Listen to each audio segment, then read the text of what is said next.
Hello, welcome to Oxford Heirlooms. Now in this video I have cut out some of my pattern pieces and I am beginning to prepare some of the pieces.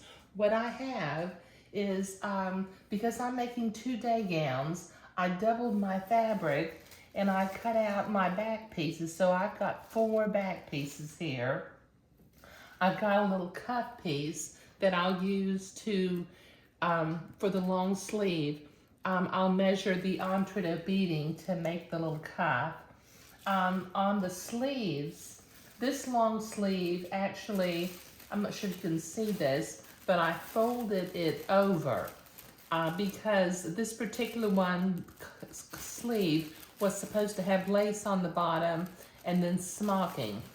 Since I'm not smocking and adding a cuff, I folded it over on the top pleating row and then cut it out. Now this sleeve does have a front and a back. It doesn't have the center top marked, but I'll worry about that later. Okay, now on the front pieces, I traced out a pattern piece that contains the whole, both sides of the front, because the pattern piece just had one piece. But what I'm going to have to do is, over here, I have cut some rectangles of fabric that are larger than the front piece.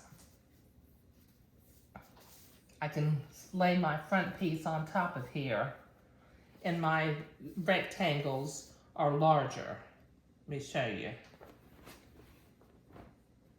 The reason I did this is that I need to do a series of tucks along the top in between the front and the shoulder, or in the side seam, the armhole seam.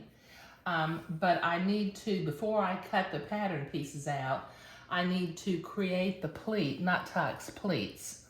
I need to create the little pleats, and I need to do some hand embroidery. So what I have is I have an embroidery and a tuck guide that I have drawn up. So, you know, I'm gonna have 4 tucks towards the center and then 3 tucks near the outside.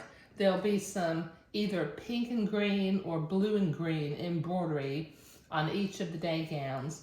And if you would like to have a copy of this tuck guide, since I drew it up, I can send a copy of it.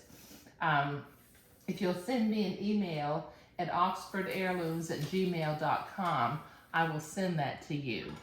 Now, how I got these tucks on here, since I have a granite countertop and it's a little hard to see through when I'm dealing with some sheer fabrics, I placed my embroidery and tuck guide underneath the fabric up at the top edge, and then using a 6-inch drafting triangle, and then I used my friction erasable pen.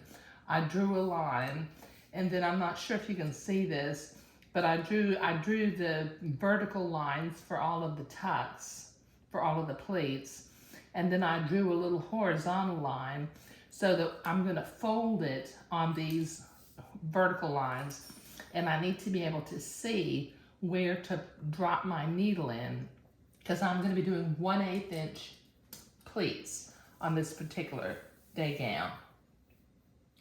Okay, so preparing the pattern pieces is what I was doing today. So I've got 2 pieces for the front. I've got 4 pieces for the back. I've got 4 sleeves. I've got my cuff piece, which is right here. I've got my front piece, but I won't cut out my fronts until after I create my series of tucks and hand embroidery. But that's what I'm doing today. Thank you.